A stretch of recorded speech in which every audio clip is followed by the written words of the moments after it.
you don't have to not say sorry to be the leader of a house. I would actually argue that's like a great leader quality in maintaining it, but that's not what's going to get you respect. Saying, I'm your parent, do as I say, I'm never wrong. That doesn't equate respect, because eventually they're going to become teens, and eventually their brain is going to develop enough that they're going to put things together.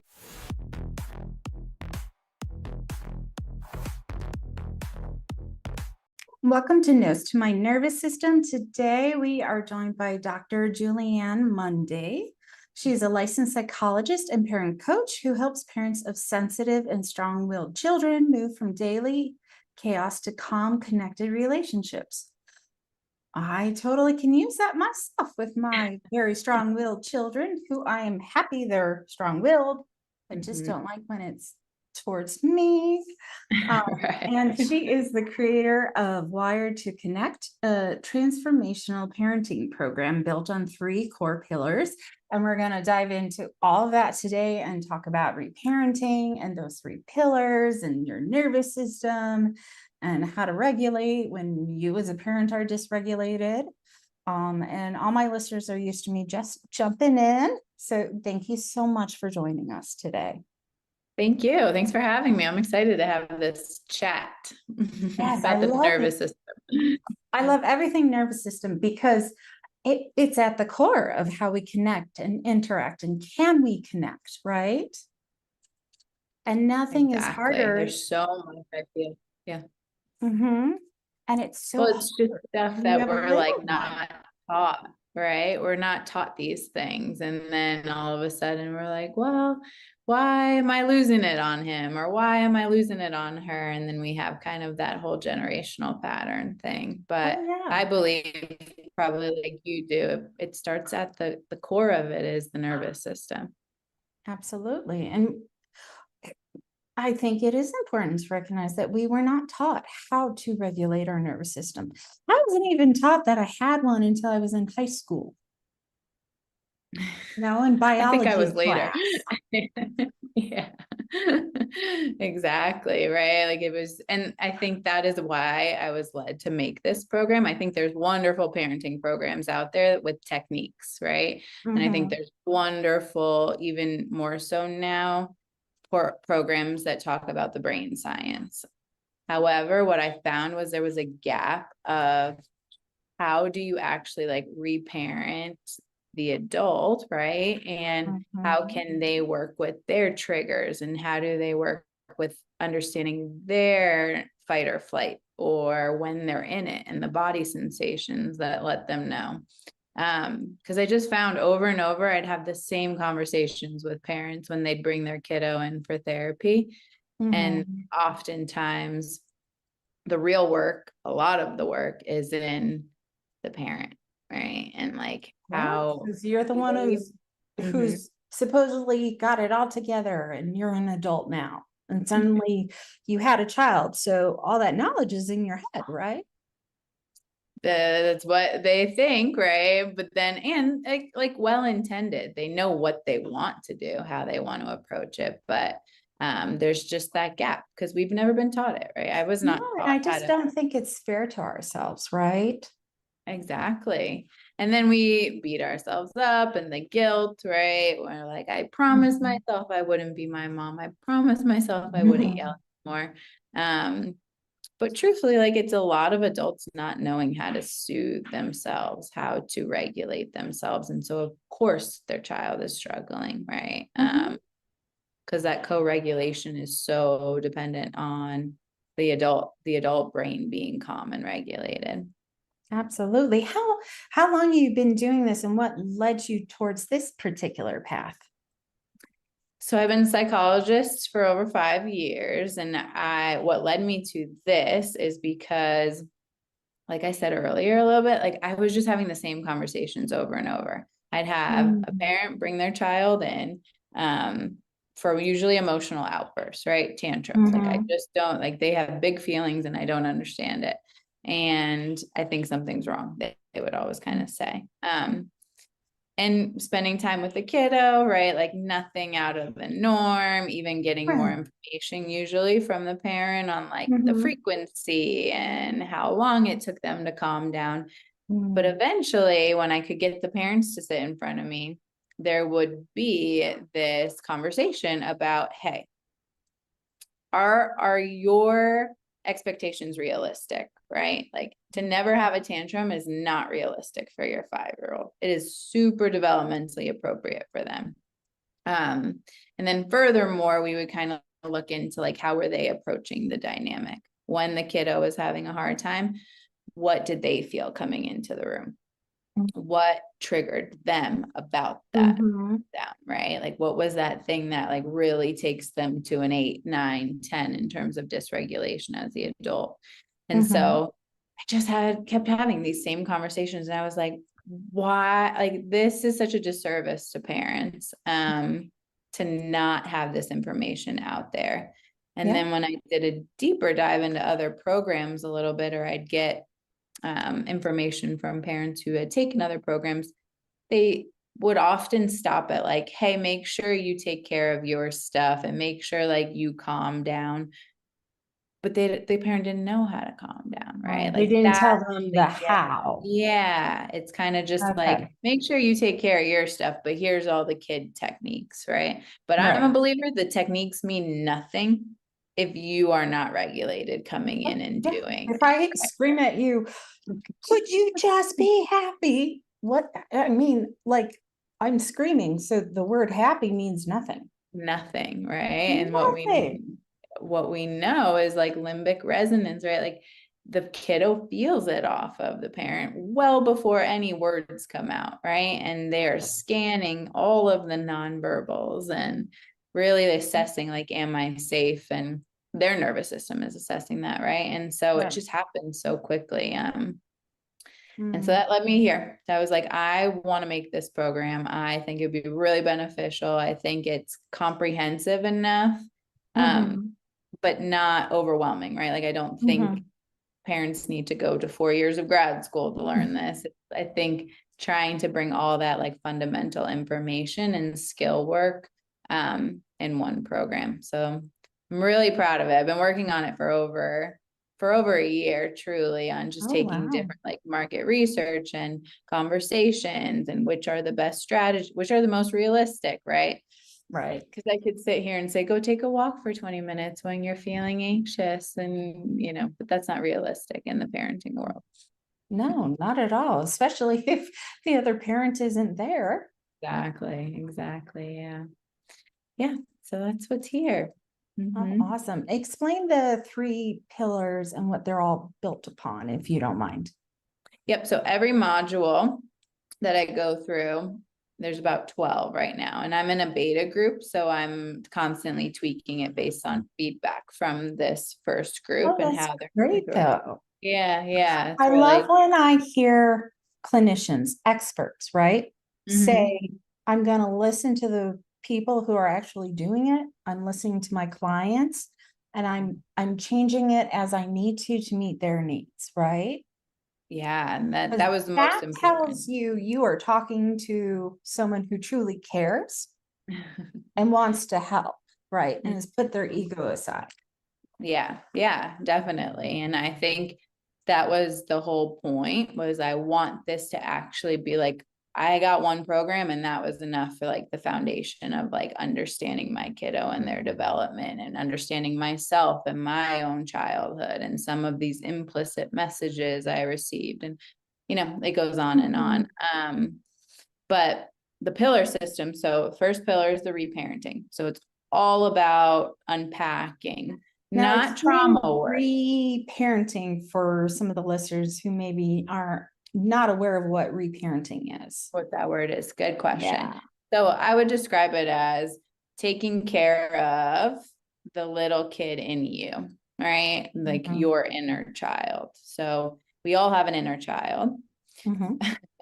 Because that's just how the brain works, right? It lays some of this foundational blueprint based on our childhood. And so we'll call that the inner child. And we got messages, right? Whether it was implicit or explicit, whether it was we picked up on messages like, oh, dad gets upset when I'm crying, or explicit, go to your room, we don't cry in here, right? Like that's a very clear message on what is acceptable in our house growing up. And so whether we like to admit it or not, that little kid, that little inner child is in us all the time.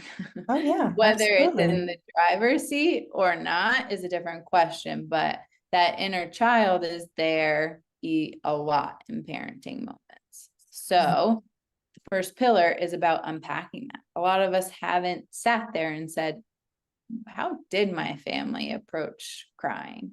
What did my family ever talk about emotions?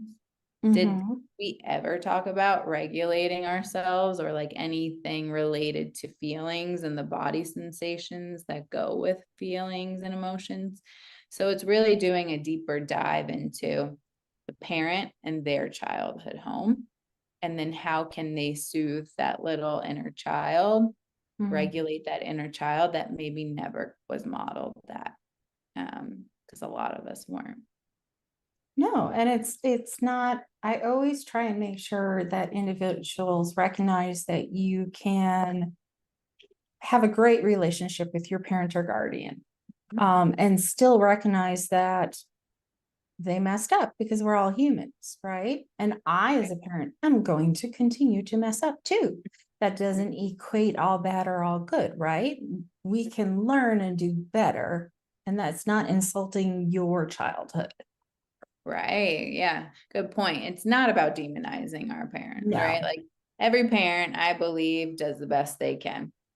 And there's so many things that have changed, right? Like therapy is more talked about and accessible now, with social media and technology and the ability to access information and all that. It's like, it's a different world than the generation before. And so it's never really this finger pointing blame at all. And we really don't even talk about the parents much, like who did that, right? Like, was it dad or mom? It was just kind of like, what was the messaging your little immature brain got? And I like to call that out too.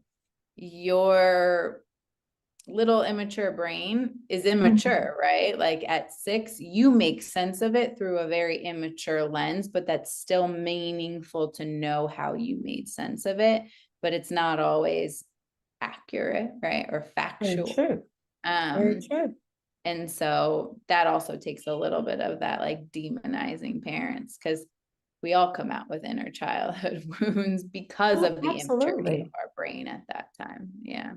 Absolutely. I always tell my clients I work with in therapy that the only benefit I have as being a therapist is that I can tell my children's future therapist those moments. Yeah. Yeah. That's all. Yeah. They're still going to happen. Right. Like the one I use that really makes sense usually for clients is even the introduction of a sibling can be a childhood trauma for the older sibling.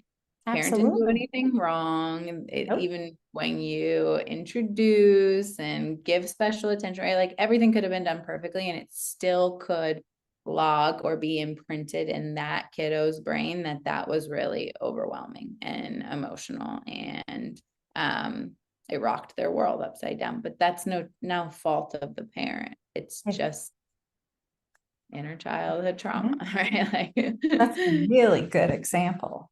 I like that. Yeah. Yeah. So then that's pillar 1, reparenting. Pillar 2 is really just the brain science, but not like your deep dive into super technological or like. We're not taking a neuroscience class. You're not taking neuro, but I am telling you a few parts of the key player of the brain, right? Like the prefrontal cortex, like the amygdala.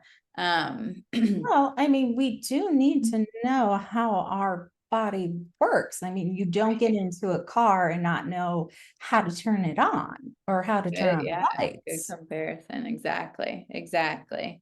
So we just talk about that, right? Like a lot of times I had parents saying like, I tell him to calm down or I tell him to go do breathing. Okay. And then I kind of break down in that pillar.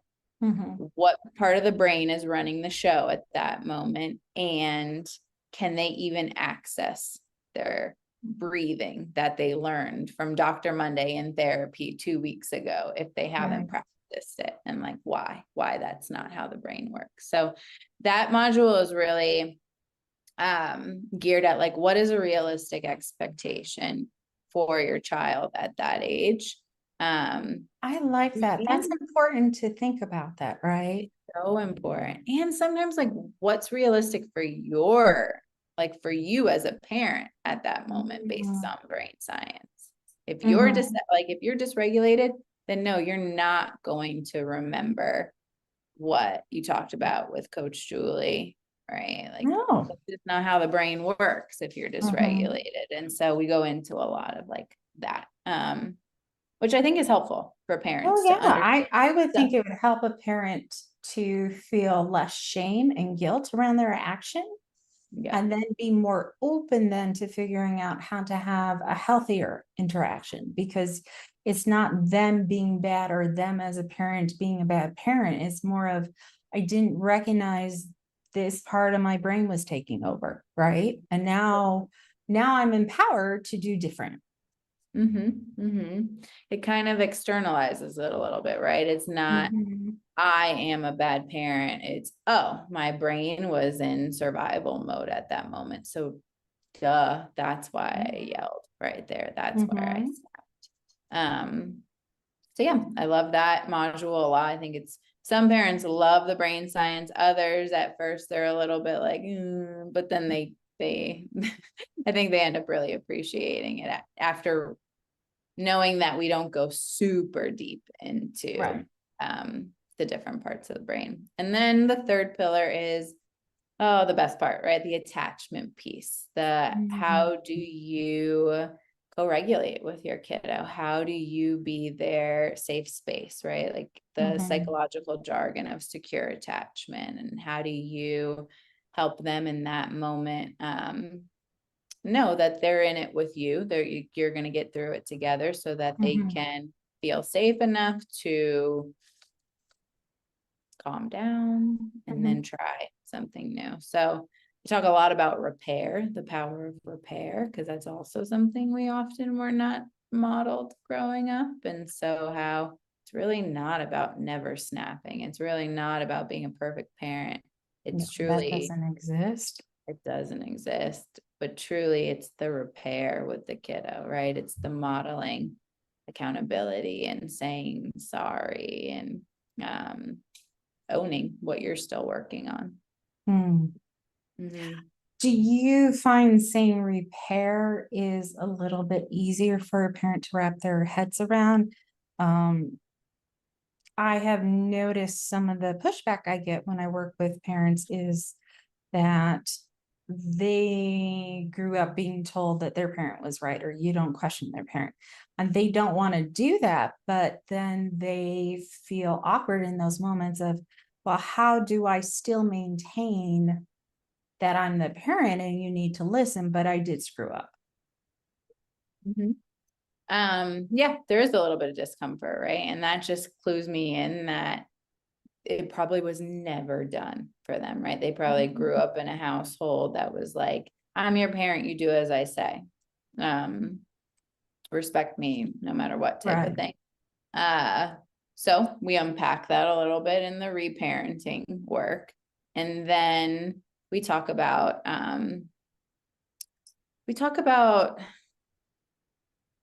a lot of times it's about the boundaries. And I feel like parents I come across, they don't have confidence in the boundary piece, right? And that's a big word. We can unpack it so many different ways.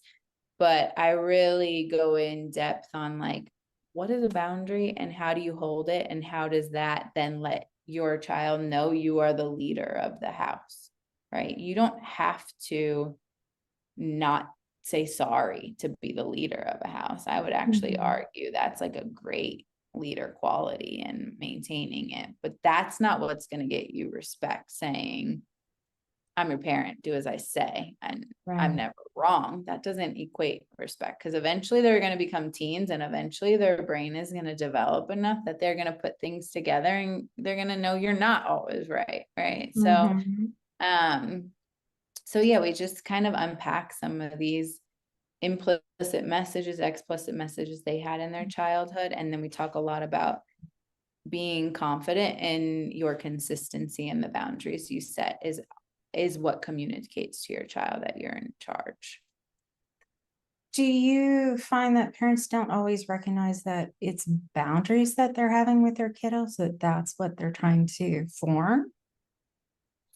Yeah, I think a lot of parents, I mean, this day and age, we're busy, right? And things Oh, move yeah. fast what I come across a lot is parents just don't even have like the time and space to have ever thought about this or like talked about it with someone, Right. right? We don't Whether create it's, yeah. this community ahead of time. We don't talk about it in high school. Mhm. It's not a class, that's for sure.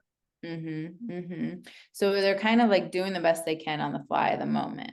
Mm, Right. And a lot of times when we're doing it on the fly of the moment, we're more in like reaction, we're more in right, autopilot, we're more right. in like that part of the brain that's just doing based on the past and familiarity rather than maybe like the logical response we want to have. Mm. So yeah, I think it's like they just have never really thought about it. And I don't fault them. Like, No, but why do you think that is within? I mean, like you just previously said, there is so much more information out there. We're having such deeper conversations. There are so many different ways to access all this. And yet, we as society still, at least within the US, we don't have parenting classes. We don't have regulation classes. We don't talk about conflict resolution 101. Like that's extra. yeah, I I wish I had a simple answer. I mean, I don't know. Like I would love for this to be something parents have to do right before you Oh, have a child, like in the same you have way to do they go driver's over a ed. birthing plan. Yeah, like we practice how you're going to give birth, but then we don't practice when you leave the hospital, like what you're going to do with your kiddo. And yes, I that's think still that's such a disservice that we're doing such to a each other. disservice. Such a disservice. And I'm also not naive enough to think you take it one time and everything's just going to sink in. And like, it's because that's No, not how the of brain works. course. You need to Right. practice it. You need to repeat it. Right. But at least it's an intro, right? At least it's some foundation of, oh, okay. Tantrums are normal. Like imagine if every parent walked out knowing tantrums are really, really important. Like they're Right. not a And bad it's not thing. bad if your kiddo has one and there's no reason for you to feel shame or think somebody's judging you, Right, right? right. Because we all know they have to have a tantrum. Yeah, yeah. Um, so I don't know. I wish we had it. And then I think once it's not offered like in the early, then life just gets so We busy. get so busy.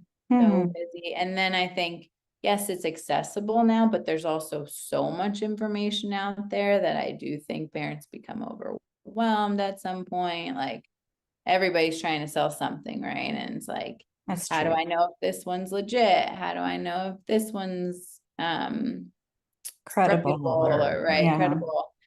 And then say they get through that part and they purchase it.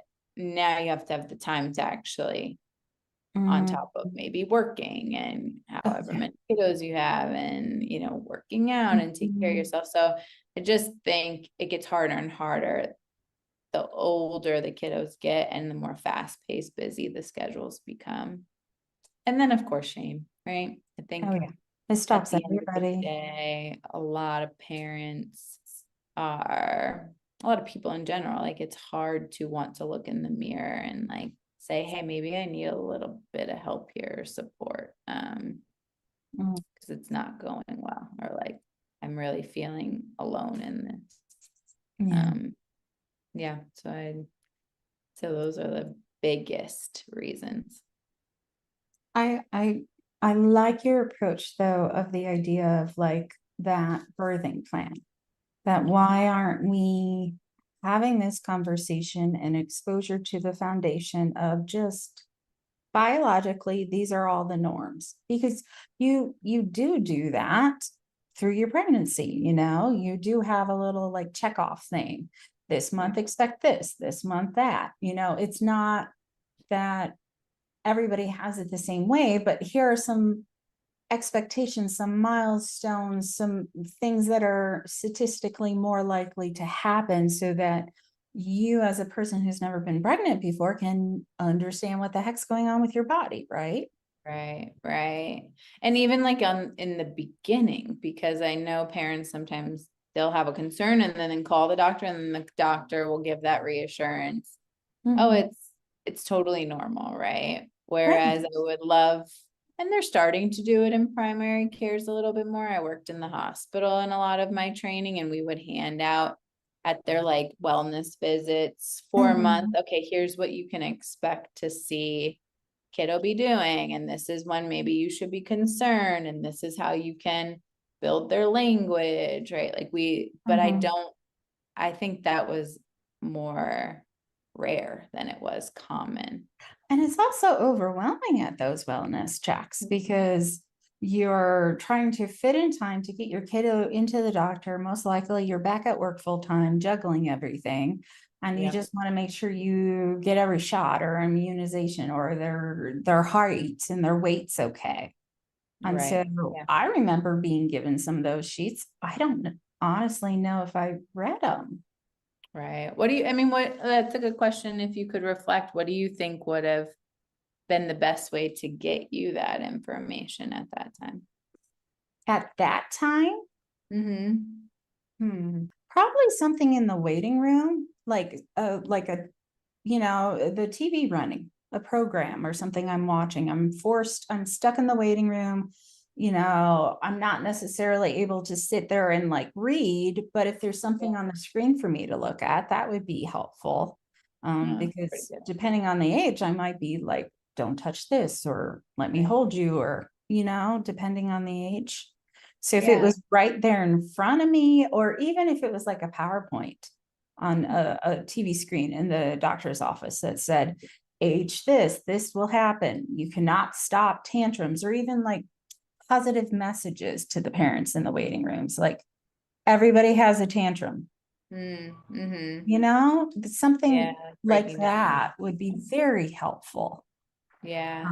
Even quick little, like within your program, it would be cool to have like a quick little, like, I don't know, better lack of term, like a flashcard or something. Like a myth buster almost kind of thing. Yeah, like a myth buster or a reassurance to a parent. Your kid Mhm. having a tantrum doesn't equal you're doing something wrong. Right. Yeah. Yeah. Like a Little quick things one. like that are quicker, Mhm. because like 0 to 3, you barely have time to breathe. Right. Right. Yeah. It's just hard. And then there's not a lot of community, I feel like. No, it's very isolating as a parent, which Mhm. I have to say surprised me because I don't know why, but I thought it would be easier when you went to like those mom and talk groups, or you're in the waiting room with other parents, that you would naturally start talking to each other, but nobody does. And I think that's a societal thing, right? I can't like Mhm. necessarily speak for every other society, but I like there's just this expectation on moms that I see where it's like Mhm. you do everything and you do it perfectly and you don't ever look like you're like losing it, and you don't ever Mhm. really like show that there's any sort of Depth. weakness, quote unquote, right? Mhm. And so I think a lot of times moms are scared to say I'm struggling, right? Or like I need help, for fear of judgment from the mom sitting right next to her. I And couldn't so, agree more. yeah, and I think that's what also was important in my program, was having a community of whoever is in the groups, right? Like their group Mhm. coaching calls, so that it can be normalized. Oh, this person's having the same trouble we're having at school or at home, because the problems are not really new. As like a No. child psychologist, I'm like, we're hearing the same things: bedtime, right? Drop off at school, Right. morning Transitions, routine, changes. right? Like, Absolutely. Yeah. so if I could just have any parent that comes see me one-on-one hear that this is the issue that 20 other parents are having, I feel like that would disarm a little bit of that shame or holding back a little bit from asking for help. And then like a Facebook community, right? So it was important for me that there would be that community where they can make connections on their own or like talk to each other about different issues that come up if there's a question. But I will say that's the part that parents are least open to initially. Is that interesting? So I know it's so important because and we're all missing out on it, but to make us take that first step. Yeah, they would much prefer a lot of times to come see me one-on-one. Shame. And that like group coaching piece feels a little bit like that's the one I have to talk to them the most. But then interestingly enough, when you ask at the end, like what was the best part or like what was the group coaching calls? So yeah. But I think it's just unfamiliar, right? It's like breaking that stigma a little bit. And that's hard to do. It really is. But the fact that you keep putting it out there and you're having these conversations are great because it'll just make it easier for the next group then. Right. That's the hope. Definitely. Well, I think it's awesome and very much needed. I wonder if you could eventually partner with like a birthing center or something, or get some research going with like a hospital, I know there's like so many different when we have to think about the marketing piece, I'm like, where would be the best? Like, I think schools, like PTAs kind of would be a great place to get this information out.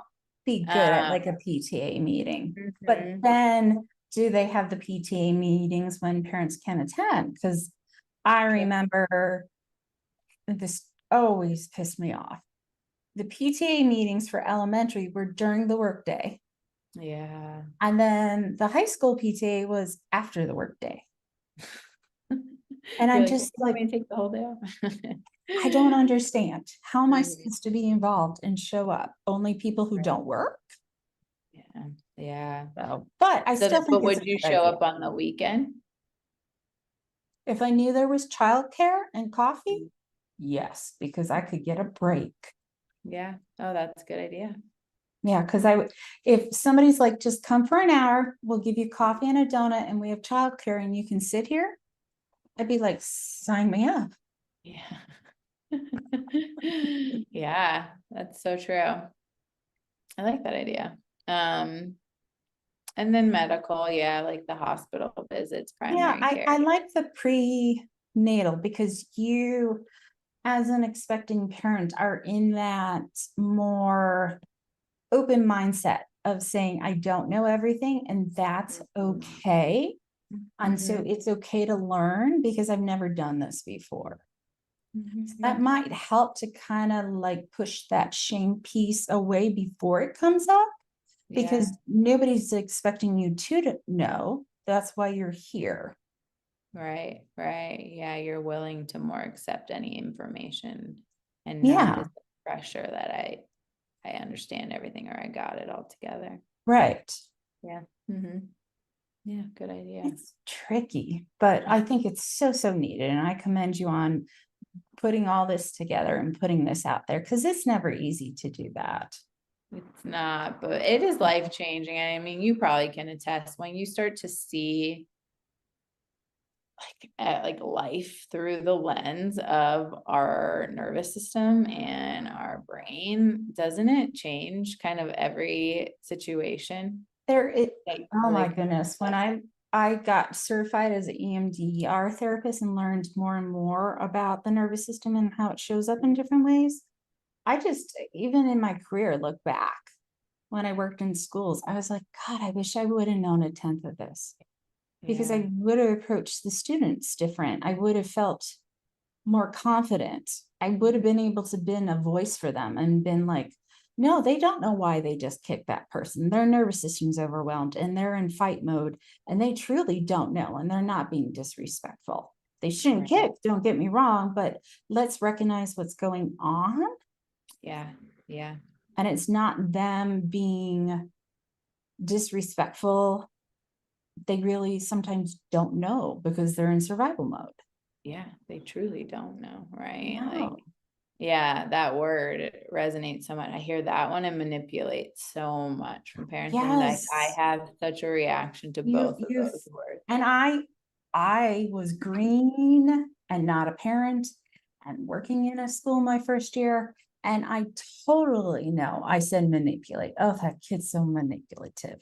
No, he's in survival mode. Yeah, But yeah. you as an adult, when you don't have some of that information, Right. and It you're can not look like forced to manipulation. sit there and truly learn about the nervous system and the interaction, how the hell would you know? Exactly. Exactly. Yeah. I don't, all parents, I think, and they just repeat probably what they've heard, right? Or what they Absolutely, were of taught when they course. were a kid. And so, uh, it's so necessary, but man, it is life changing in It, all realms when uh, you start to like look at the nervous system and understand. It just breaks a lot of shame too. I'm like, it does. oh, And it helps that's you why I not acted in that to, moment. take it personal too. I Yeah. found as a parent, as an adult, it helped me to step back and go, oh, I know people say it's not about me, but really now I do believe it's not about me. And so it doesn't feel personal. Mm-hmm. Mm-hmm. And not having that feeling of being attacked or judged, Right. it just frees up your ability to be so much more present. Yeah, I love that. That's exactly it. It frees up your ability to be more present and to make more space for a lot of Yes, other things. Yeah. absolutely. Well, you're going to have to let me know how this continues to go. And if you guys take it to a hospital or any research or anything, I would love to hear any of Oh, thank you. We will. Yeah, we'll stay in contact. Awesome. And if somebody listening or watching wants to learn more about your program or get a hold of you, how do they find you?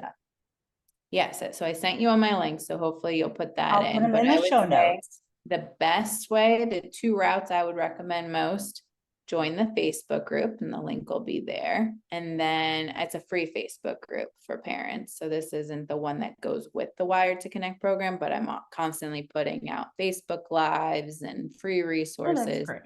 Yeah. And then also getting on my email list I attached like a freebie for listeners to get, and then you'll be on the email list, and then that will be communicated on if you want to get the Wired to Connect program. Wonderful. And what is the freebie the listeners can get? The one I offered with this, I have a few that float around, but this first one is the 7 skill survival kit for tantrums. So really like the strategy base Oh, for I love helping that. kiddo in a tough moment. Oh, good. I'm sure a lot of listeners who are parents, caregivers, guardians, heck teachers, pre-K, like Mhm. check it out. It's free. It's free, so grab it. It's And free and she knows information. what she's doing. She's not just on TikTok pretending. Promise, no. But yeah, I think this is a great conversation, and I always knew I wanted to work with kids, but I didn't ever envision like solely really working with parents now more. Um, but I think it does so much good You're for going the to have a family. bigger impact that way. Yeah, yeah. And that was part of also, not to go on a whole other tangent. I was a highly sensitive kiddo, and that's what I needed. I needed my parents to know how to make me feel safe in our home, to be honest, make my nervous system feel safe. But that's powerful because you created something for that younger version of yourself that you would have benefit from.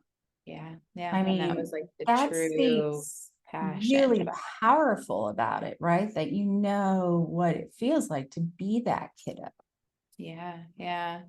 And I just think there's so many kids out there with big feelings, and I don't want them growing up feeling like something is wrong with them or that they Mhm. need to like how you started it, right? Strong-willed is such a gift, such It a is. beautiful thing if we can cultivate it. And same with It high is. sensitivity.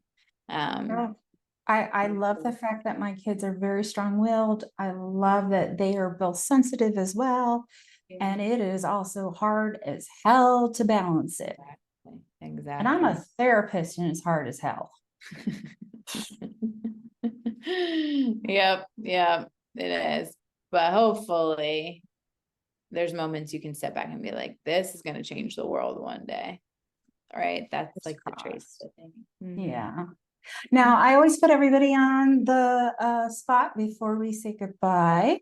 What is one thing you wish you could tell your younger self, or a piece of advice, or something you would tell your younger self that you feel would have helped you along your path or to keep going on your path? I would say, Julie, your sensitivity is beautiful and is a gift. Don't forget that. I like that. Validating and positive. Yeah, because I think up until just last year, maybe 2 years ago, I've like actually been able to say, yeah, I'm sensitive, and not be like, no, I'm not sensitive. Right. Like I would always kind of put that away. But And how you're owning it. A lot with it, building this program and, really learning about high sensitivity. I truly feel like it's my gift now. It sounds like it's been very healing. Yeah, it has. Well, then that tells me this is a very well planned out, thought through program that parents would definitely benefit from. Definitely. That I wholeheartedly believe in. Any parent would benefit from it. So come join the Facebook group. Well, thank you again so much for taking your time out today. Thank you to my listeners for tuning in to Notes to My Nervous System. If this spoke to you, or a parent or guardian out there that this would help, please share it, subscribe, leave a review. Unless it's negative, keep the negativity to yourself. I don't need to read that. And as always, please be kind to your own wiring.